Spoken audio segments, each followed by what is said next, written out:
Hey, Jane here. Before we get into this episode, I have a quick update. Since we recorded this episode way too long ago, DAGL has left the company of Dungeons & Dragons The Twenty-Sided Tavern and is no longer the current dungeon master. However, his work can still be seen on stage as a writer and co-creator. We had a lot of fun recording this episode, and I hope you enjoy it.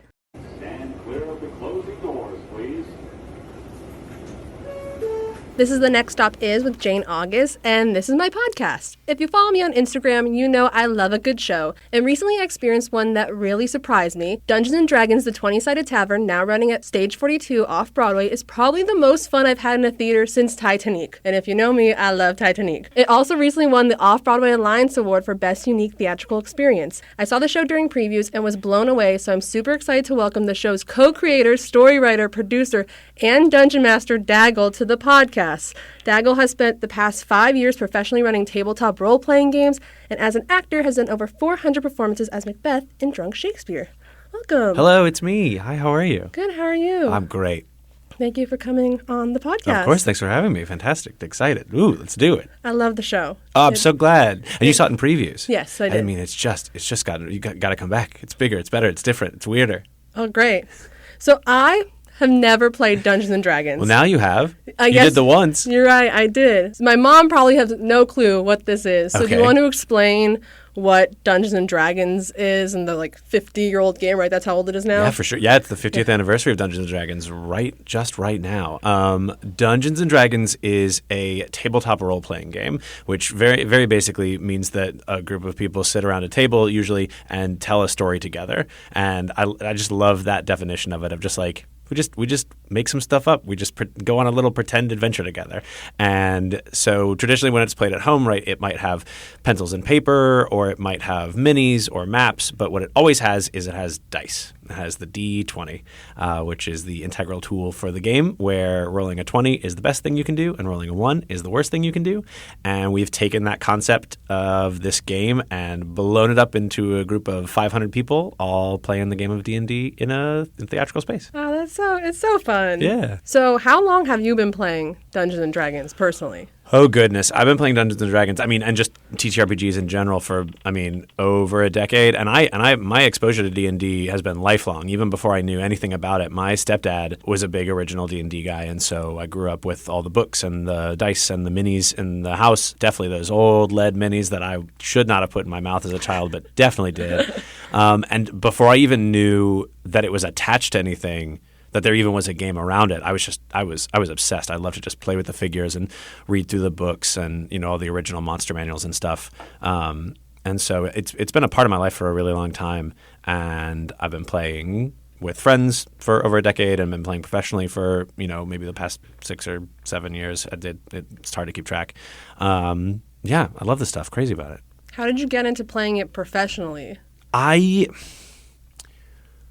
just sort of did is the thing, right? It's like, when I started, I obviously had every group has their forever DM. And when our forever DM went away, I became the resident dungeon master of my friend group. And as I started doing that, it just sort of evolved into I would get asked by other peers to do it, or I got a job doing it just because I had a friend who DM'd for a group of kids who couldn't do it anymore, and he asked me if I wanted to take over, and I was like, yeah, of course I do. Which, funnily enough, is how I started playing D&D with Neil Patrick Harris's kids, which is one of my lovely little New York stories. So yeah. Do they love it? They love it. Neil loves it. They're crazy about it. Everybody. It is such a. I think of D&D the same way that I think about Shakespeare. That if you don't like it, it's probably because you had a bad first experience doing it. It's probably because the person that taught you how to do it was a bully or was indelicate or didn't actually love it themselves. Yeah, most people that I know that play it love it. And so what does a dungeon master do exactly? Because that's also your role in the show. Yeah, so the dungeon master is really the sort of outline for the quest. We do a lot of pre-planning and a lot of familiarizing ourselves with the campaign, whether that is a published module or something we're making up, which we call homebrew. And we set the stage and we tell the players what the circumstances are and maybe what their goals are. And we really create a world for the players to explore. And that's true both in the way I play at home and the way I play at the 20-Sided Tavern is I set the conditions and I say, okay, what do you want to do? And I let these three little goobers go mess around in a big fantasy world and see what they can get up to. And so the show is like part play, part like campaign. Like walk us through the show. What do we do as an audience member? The first thing the audience will do is they'll get onboarded a bit, and that happens both pre-show where the actors, myself included, are all out in the house making sure everybody's feeling comfy and ready to go and the energy's high. And then we have a little onboarding experience. It's about 10 pages. It's the only like properly scripted moment in the experience where you learn how to play 20-Sided Tavern's version of Dungeons & Dragons. So we learn about 20s and the ones, and we learn about difficulty classes, and we learn just about sort of like what is going to happen vaguely. And then after that, we dive into the fantasy world, and we just go. And we learn about consequences, and we learn about choice making and the way that every decision that the audience makes is going to put us down a different path. And that's very important to us at the 20-Sided Tavern and in the larger company as a whole, which is called Curious Hedgehog. The experiences we design are audience-driven and are authentic, right? Every decision has a consequence. There's no arbitrary decision. And it all culminates in the story and the conclusion that is told from the night. And so obviously there is the module, right? There is, we're going story-wise from point A to point B to point C, but how we get there and how the actors take us there and how the audience takes us there is completely different every time. When did you start working on this? So myself and my partners, Sarah Davis Reynolds and David Carpenter, we all three sort of came to the experience from different angles. David was working on gamiotics, the technology that the audience uses to interact with the show, way back pre-pandemic, 2017, and I was ideating on a D&D show in 2019, right before the pandemic hit. And then when the three of us started working together on like Zoom theater over the course of the pandemic, as things started to open back up, we were really looking at like where our interests lie and where our potential audience's interests lie. And so it was in around 2021 that we all went, we want to do a D&D show. Let's put all our eggs in this basket and let's, see what sticks. And it just was the thing that stuck every time. We like play tested it online as part of a festival, and it was like a different show every week. And every week that we would do it, people would be like, that one, the D&D one, we want more of that. And then we like had a different show at the Philly Fringe, which was the first time we did this, and the first time we did it live, and we ended up like canceling other performances of this other thing for more 20-Sided Tavern because it was just what audiences responded to. And it's been a lot of fun the whole way through, and now that it's just where it is now, it's like the official D&D thing that it is. Just makes it wild. Has the structure remained the same throughout its whole run, or how has it changed? Pretty much. This is the fifth module that we've written. So I'm the story designer and Sarah is our game designer, and she and I will do a lot of just like writing on a whiteboard and having conversations when we're designing a new campaign about what are the currencies for this quest, what are the like given circumstances, what mechanics do we want to explore, what do we want to highlight from gamiotics, and what do we want to let the audience do physically.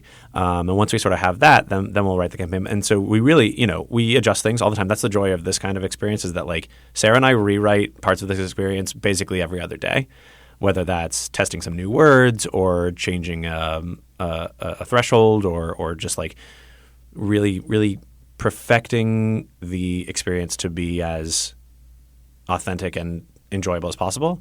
Structure-wise, we've been really lucky to have hit a lot of things out of the park from the beginning, right? It's always been the three cohorts. It's always been the warrior and the mage and the trickster. They've had different names at different points in the project, but like it's always been those analogs, and it's always been, again, the all choices matter and the diversity of games, and we just keep adding new things. Like this one, obviously being proper D&D now, has a lot more in it. It has death saving throws and it has leveling up, and those are sort of things that we hadn't been able to play with before that now we are getting the opportunity to explore.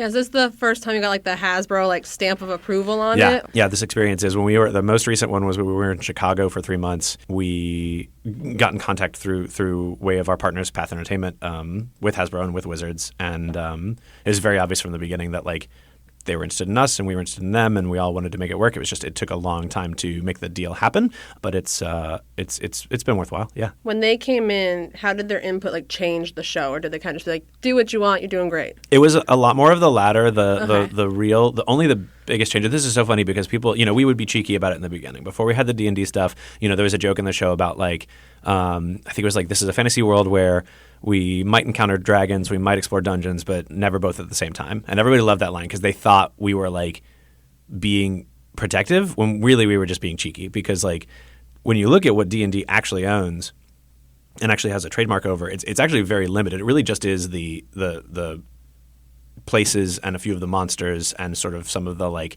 fantasy ideas. The game itself is open license, right? No one can control rolling a d20 and determining results that way. And so a lot of what we built the show around was already D&D before it was D&D, but now we get to just make it. We have a different toolbox, right? We get to go to the Forgotten Realms. We get to encounter animated armors. We get to do lore-specific things, which is very exciting. Cool. And so the show is choose your own adventure with the audience kind of like choosing what happens. Obviously, from like a rehearsal and design purpose, you need to know all the different ways it can go. So like, how did you map out all the different stories? How many different combinations could there be? Have you figured that out? The math is staggering, right? We have the map. That's where we start, is a story map and a game map. And we know that, and we are able to walk through that in a design process. Our tech is like all in all like 3 weeks, right? Because there's the portion of tech that is putting this, like walking through everything and going, okay, if this happens, then this has to happen. And if that happens, then this has to trigger this. And like, you think a normal tech process is tedious? Our tech is even more so, because really we're teching like 6 shows at once. And for rehearsing, it's a little simpler because we don't have to touch everything in the rehearsal process. We do have to touch it all in tech, obviously, to make sure that everything's like designed and everything's thought through and everything plays well together. But for the rehearsal process, we frequently find that we rehearse almost too much, because until the show gets in front of people and until it gets that last missing ingredient of the audience feedback and the audience energy and the audience choice, there's not a lot we can predict. The actors spend a lot of time familiarizing themselves with their characters that they could potentially play, and we do a lot of clown work and a lot of improv and a lot of scene work to sort of like heighten and hone these skills. We have a fantastic performance coach named Michael Fell who brings us just so many different exercises and activities to keep us all sharp and keep us all, really thinking with the front of our brains, because that's what it is from everybody, from the dungeon master to the tavern keeper to the 3 players. Everybody's got to just be really present and on the whole time. So that's more what we're training in the rehearsal process. So basically your casting was all like improv people, like people who do improv and know the game? Some of it. It's. Okay. I think the actors come from a lot of different backgrounds over the course of the show, because we've had actors attached to this since like 2020 in various states, and a lot of times they'll be improv artists, or they'll be stand-up comedians, or they'll just be really charismatic nerds. I think everybody comes from a bit of a comedy background, and sometimes they come and they know D&D in and out, and sometimes they've never played. That's not a barrier for entry, right? It's not a barrier for entry to our audience. It's not one for our actors either. We ask that our performers be funny, that they be good storytellers, and that they be good at D&D in that order, because we can teach you how to play D&D. We can't always teach you how to be funny or how to be a good storyteller.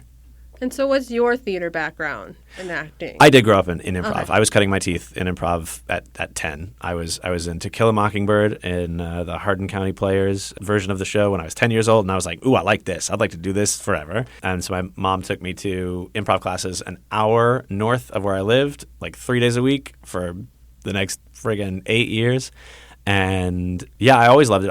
And I grew up as an actor when I was young, and then I went to school for acting. And it really wasn't until later in college or even into my professional life in New York that I sort of realized I could do other stuff. And that's when I found writing and found directing and found, producing.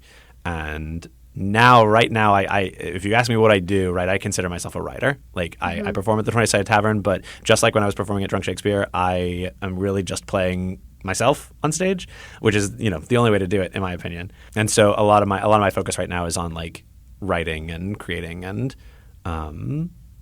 sort of generating from the comfort of my own home. So are the other things you're writing kind of like interactive experiences like this, or do you have other They're ventures? not really. The interactive is really more the Curious Hedgehog vibe, right? Is like, and don't get me wrong, that is my absolute bread and butter right now. Is like we have so many other experiences and projects in the pipeline that will have these same tenets. I am a big fan of dismantling the fourth wall in my art. My other big piece is I have a sci-fi B movie for the stage called Attack of the Killer Man from the Sun. And that is probably my biggest thing that's outside of TST right now. And it breaks the fourth wall as well, right? It has an announcer character talking to the audience the whole time. And while it's less interactive, it still maintains this thing that is so fundamental to me in that, like, I'm not a huge fan of theater or art that can exist in a vacuum, right? If I could do the play and the play would be exactly the same with or without an audience, I'm not super interested in it. And even Attack, while it is more theatrical and more traditionally theatrical, there's still lines in the script that are like, if the audience does this, then an actor says this. And if they don't, then you just go on to that. And I love the game element of that, just as a performer and as an artist, of being able to be like, let's have a few if-thens. Let's track some variables over the course of this show, even if it does present as a more theatrical experience. Because that's really what theater is. Theater is like, it can be a different show every it performance. Is. And that's the thing is it is. Whether I shouldn't even disparage quote unquote traditional theater for not being, because like, if an audience member sneezes, it's a different experience. Mm-hmm. If the audience breathes in a different way, it's a different experience. If their laugh goes on a little longer, it's a different experience. I just think that gets sort of like I think there's some theater minds that like wish it weren't that way, that would rather just have the perfect performance and do that perfect performance and then go home. And I'm like, that's go to film, I guess. Right? Yeah. That's a different medium. If you really want to get that feedback, that immediate feedback, that's what I'm always looking for in theater. Yeah, you want them to leave telling you what they thought, or having something from the last time they saw. That's how you get repeat visitors too. Yeah, well, and I want them to, and this is especially true at the 20-Sided Tavern, but like I want audiences to understand that the story wouldn't be the same without them. Even if you come and never vote, that is changing the story. And that's my like game preference, right? Is that like Sarah and I play a lot of Magic the Gathering, and sometimes when you play Magic the Gathering, do you play Magic the Gathering? I do not. Complicated game. A lot of stuff in there. And sometimes when we're playing, somebody will mess up, right? Somebody will forget to trigger something, or somebody will misread something, or something will get messed up. And it makes my brain go wiggly, because I'm like, oh no, the story of this game has fundamentally changed. If we had started from the beginning and gone to the end and played it through perfectly, that would have been one story. But because of this mistake, we're on this like complete alternate pathway of what the story of this game is going to be. Would I have still won? Would I have still lost? Would I have won differently? Would I have lost worse? Like, there's so many sort of like open doors and pathways that is true of theater, like the 20-Sided Tavern, and is true of gaming. And I think that's where the two mediums, or the two media, like really, really merge really well.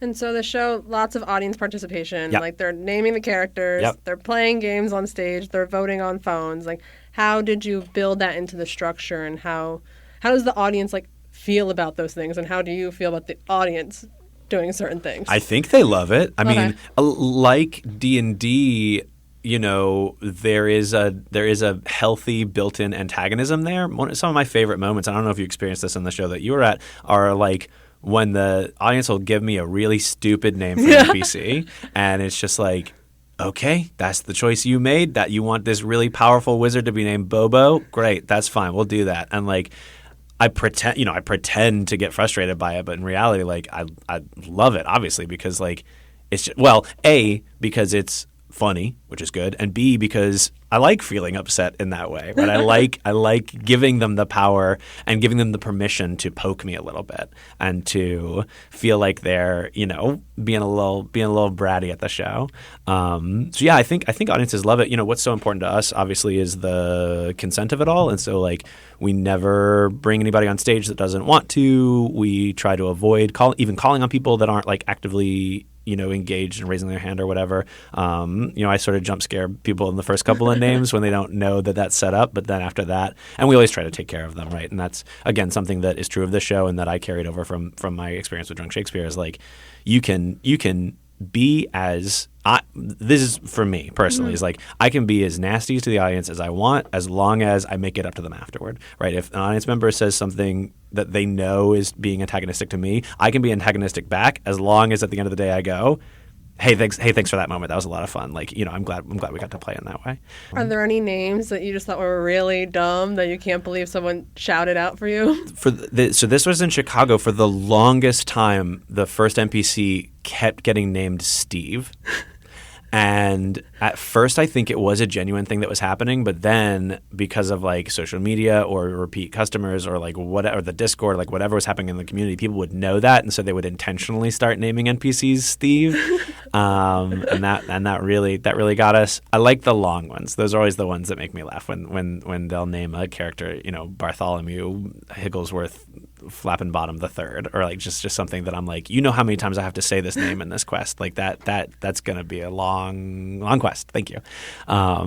Anything that directs me towards a voice, I'm always a fan of. When I get a Jacques or I get a Mario or whatever, and I get to like play in that space a little bit, whether I stick with that voice or not, that's always fun for me. Yeah. Because you get to play all the non-player characters. I'm doing all the non-player characters, so I'm doing a lot of voices, doing a lot of wigs, doing a lot of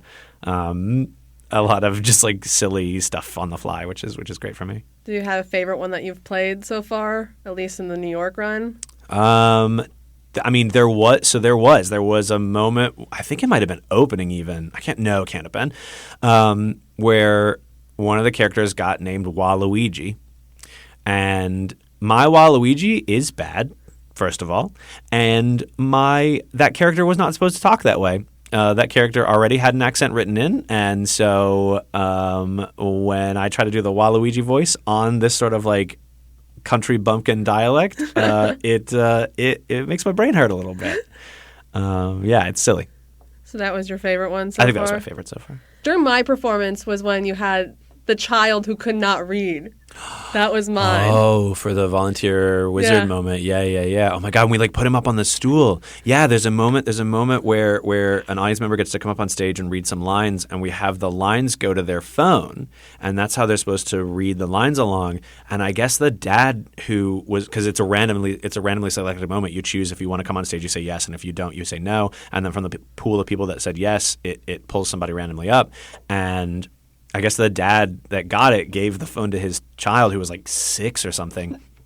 And this kid comes up on stage and can't read the phone, can't read the lines, isn't with it. And so I literally like picked him up and put him on the stool behind the bar with me and like said the lines to him, like following along with my finger, like he's getting the words that he can, but I'm like helping him out with the hard words. It was, oh my God, I had forgotten about that. That was so silly. Plus we couldn't get into the dad's phone. Yeah. Oh, is that what it was? Yeah. Oh my God, you're right. It just snowballs, right? And it's so funny. And people will ask, because like between stuff like that of like people's phones going silly or like the dice going silly. The other night I rolled, in my first 4 rolls, 3 of them were nat ones.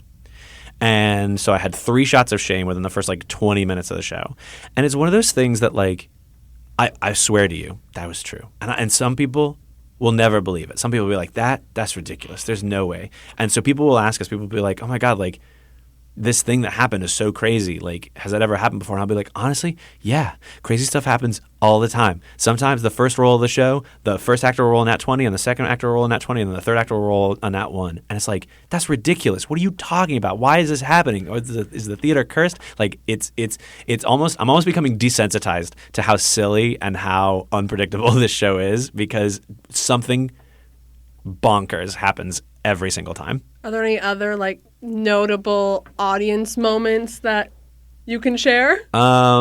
There was the time that someone rolled a nat 1 on the very first roll where they used the decider, the very big die for the poison ambrosia moment. An audience member rolled a nat 1 on that, and so they got to have a head of shame and their shot of shame, and that was very silly. For the most part, though, I mean, our audiences are great, right? Our audiences are just always great, and always have been, from New York to Chicago to Philly to Edinburgh to New York to Pittsburgh to wherever. Like, because so many of them either come from a D&D background or come from a D&D adjacent background, they know what it is to A, be performative because it's a performative game, and B, to be respectful because a lot of them have had lives where people were not respectful to them, and so they like they treat this as a very, I don't want to say sacred space, but like that kind of is what it is. It's like this environment that we've created, this community that we've created is so like respectful to itself, that anything silly, anything goofy going on is usually pretty intentional. Well, I think you also take out a lot of the barriers that are usually associated with like theater and like Broadway and Off-Broadway. Like you're allowed to be on your phone and the house lights are up, which I thought was like really unique. How did you come to that? How did you decide, yes, you can take photos? How'd you get around Why wouldn't we want people to take photos? How'd you get around the equity rules of We're recording? not equity. It's a non-equity production. And I hope that it stays so for as long as humanly possible because, we take care of our actors and we take care of our audiences and we, are very intentional about a lot of the things that we do. But like it's always been that way that, of course, take out your phones and take a picture. It's from the one angle, like, it's free advertising for us. Why wouldn't we want to do that? And for the other, it's like we want you to share this experience. My favorite thing, one of my favorite parts of the whole experience is on the Discord afterwards. I can always tell, even if I'm not on, I can always tell when a show's gotten out because the Discord will have 10 new members and a dozen new posts with pictures from the show and, oh my God, this happened and what? I've never seen that happen at a show before. And just like this flood of like sharing, which is so communal, right? Because that really is the thing, and that's true of D&D, and that's true of the 20-Sided Tavern. It's like it's all about community, and if we sit and have our hands on our laps and the red curtain comes up and we're all very quiet and very respectful, that's not communal. You could do that at home. You could do that anywhere. This is the only place that an experience like this can happen. And then you're taking it on tour, so that community is going to be moving soon. Where are you going on that? The tour's not settled yet. Okay. I think the only thing that has been announced is I know that Washington, D.C. has been announced for the Kennedy Center, which is very exciting and very wacky. Very wacky to imagine D&D happening at the Kennedy Center. But we have a lot of things in the pipeline right now of our tour and of other international productions. And like, we want the show to go everywhere. And I think it will. I think there's a market for this. Anywhere that there are nerds, and I always say any city that's ever had a keep blank weird campaign, like Austin or Nashville or Portland or whatever, I think the show would thrive there. Yeah, I think there's so many different communities. I think you have lots of kids who come to the shows too. Do you have kids that like this is their first show they've been to? Oh, I think it must be for some. Yeah, I mean that's the funny thing about our audience is it's either whether it's children and parents or it's couples, it's so frequently like it's either the parents who played when they were young and so they're bringing their kids to experience it for the first time, or it's the kids who are just discovering it now because it's on a resurgence and they're introducing their parents to it. Like one of my favorite anecdotes from Pittsburgh, which was our first big production, was like a whole family came and there was a grandmother who after the show, it was the grandmother and like the kids and the grandkids, and she was like, oh, that's what you guys do every week. I understand Dungeons & Dragons now. The next time you play it, come play it at my house. And it was just like, that was so wonderful to like open her up to it and like to like let these worlds collide in such a specific way.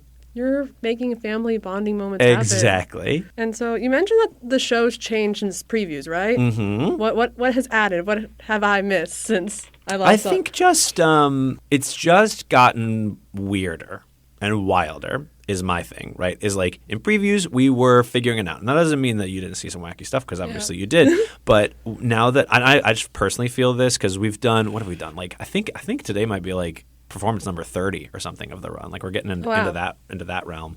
And I've really just sort of found my feet. And I think a lot of the actors have found their feet in a way that like lets us be a little freer and a little like more reactive. Like I I tore my jacket off in frustration at an audience after like one of the first names the other night. Like it's just that like we're just getting rowdier because that's the thing, and we're very, very good at reading the audience. And when it is a child heavy room, if we're doing a Saturday matinee or whatever, like we make sure that everything is appropriate. But also on the other hand of that, if it's a Friday night and it's a little late night vibe, and we got a rowdy crowd in, like it gets a little silly. Did anybody get baby birded at the show you were at? No, that's happened a couple of times on the run now. What is this? You know about baby birding when how Mama Bird will like. Oh, people doing this at the show? Oh yeah, not in the audience. Actors will do it. Yeah, no, it's not a ritual or anything. It's just I've gotten pop rocks spit on my face. I've gotten baby birded. I've gotten kissed. I've gotten my face licked. I've gotten picked up. I've gotten thrown around. I've gotten rolled. I've gotten punched. I hit my head on the bar once and had to fill out an incident report. That was fun. There was a fire effect that accidentally went off in my face the other day. I got to fill out an incident report about that. It's great. I love when the stage manager comes to me and is just like, all right, you have to fill this out. And I'm like, no, Sam, it's fine. It's fine. So how many incident reports so far this run? I've only filled out 2. I think a couple of other actors have filled out 1 or 2 because they just got like minor cuts or something. And the SM team takes such good care of us that it's like, it's, for anything that even slightly goes wrong, they've got our backs and take care of us. But it's silly. So what's been the most like rewarding part of playing Dungeons and Dragons with the audience or like on your own campaigns personally? What's the most rewarding for me is, and this is a selfish thing to say, but I think what's most rewarding for me is when I know that the audience is feeling one way, whether that's at home or in the space, and I'm feeling the same way. And it's really tough for me as an actor and as a performer to sometimes get off stage and go like, man, I didn't feel that one. I just went out there and did my job and I left. And people talk to me afterwards and go like, oh my God, that was an amazing show. This is the best thing I've ever seen. I had such a great time. And I'm like, cool, I'm super glad for you. I wish I could have been there with you emotionally. And so definitely the most rewarding things for me are like when we get the perfect ending and I get to read that dialogue and it makes people cry and it makes me cry. And or like, and I'll say this to other actors is like, if you're not, especially for D&D, I don't know if this is a truth for acting, but I think especially for the way that D&D gets presented, if you're not feeling the way you want the audience to feel, I don't know that you can guarantee that they will. It really goes back to Shakespeare again for me in a big way of like, when you say a line that is scary, you should feel scared. You should feel the hairs raise up on your arms when you go like, you're walking into this room and something is lurking. You don't know what it is, but around any corner, like you really have to like immerse yourself in order to get to elicit a reaction from your players or from your audience. And so moments when that happens are very gratifying for me. I just love it. I think it's so sweet. And then I have some fan questions. Fan questions? From my group chat. Somehow all my friends have seen this show. Yay! Already. Oh, that's good. They're like, really? They're like, which guy?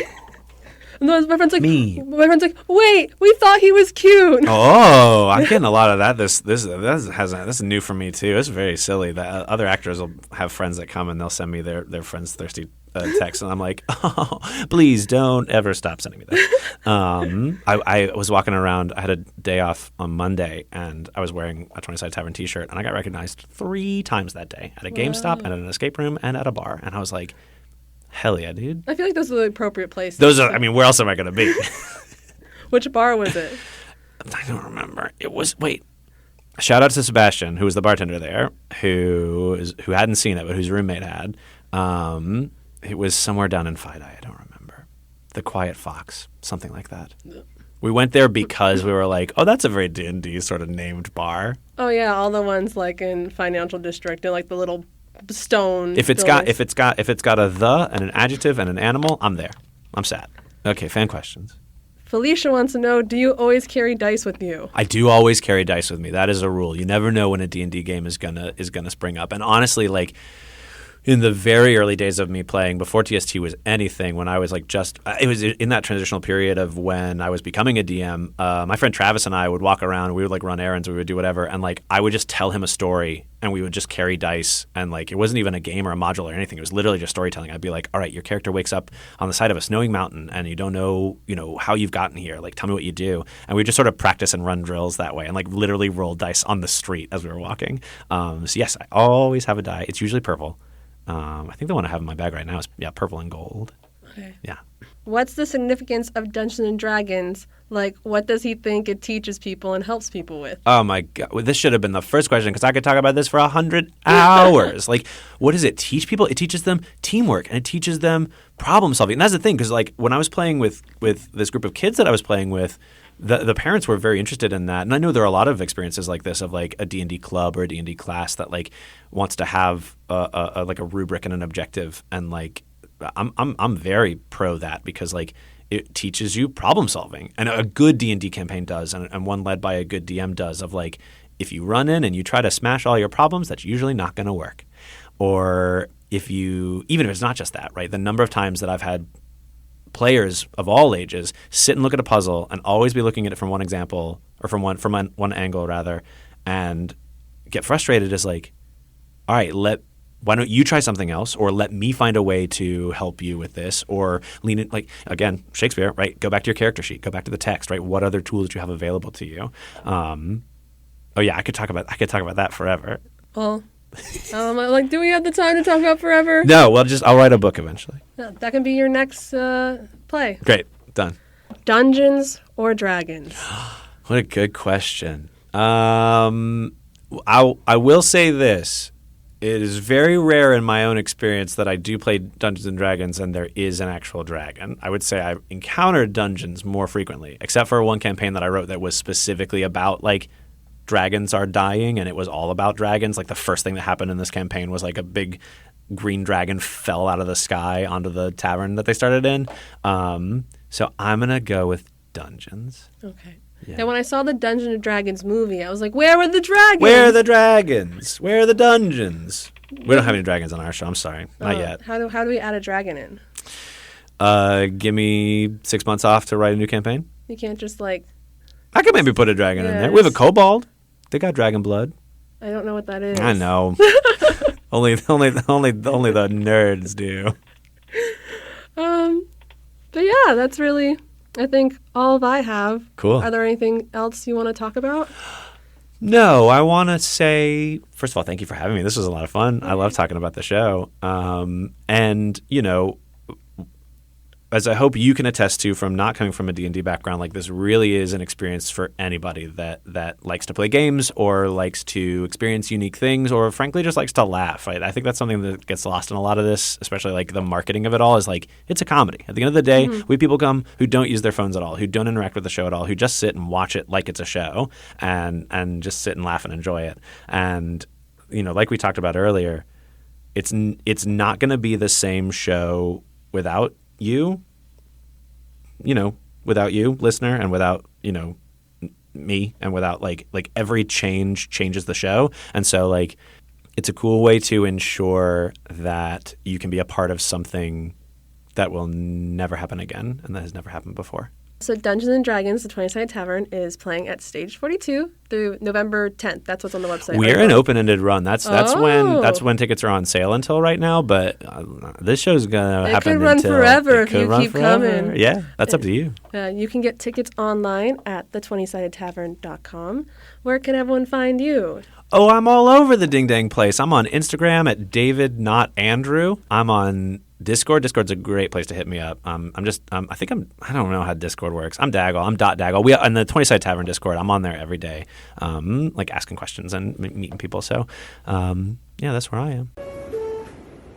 This has been The Next Stop Is with me, Jane August. You can find the podcast wherever podcasts are listened to, and this episode was recorded at Brick in downtown Brooklyn. See you next time.